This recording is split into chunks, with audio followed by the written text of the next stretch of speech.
conservateur, un ministre qui contrevient aux règles éthiques ou de conflit d'intérêts s'en sort toujours indemne. Pas de tape sur les doigts, pas d'explication en chambre, pas de conséquences, rien.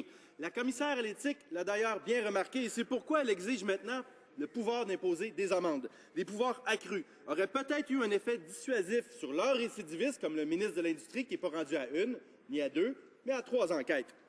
La question est donc toute simple. Est-ce que les conservateurs vont accepter la demande de la commissaire à l'éthique et lui donner des réels pouvoirs pour mettre fin à l'impunité? L'honorable président du Conseil du Trésor. Monsieur le Président, notre gouvernement, bien sûr, a créé la loi sur les conflits d'intérêts après des 13 années de scandales et de mauvaise gestion des libéraux, bien sûr.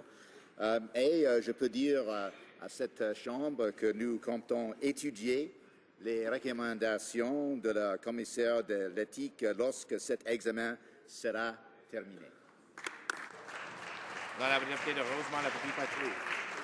J'ai déjà vu des engagements plus contraignants. Restons dans le département de l'impunité. J'aimerais obtenir des explications concernant le Fonds d'investissement de l'innovation du sud de l'Ontario. Les conservateurs ont créé une caisse secrète de 20 millions de dollars qu'ils utilisent pour faire des prêts de 500 000 à gauche et à droite, mais on ne sait pas à qui va l'argent. C'est un nouveau sommet dans leur culte du secret. Prêter de l'argent des coffres de l'État et dire aux contribuables qu'ils n'ont pas besoin de savoir où c'est dépensé, ni même à qui ça va. Est-ce qu'ils peuvent nous expliquer à qui va l'argent de cette caisse occulte? L'honorable ministre d'État.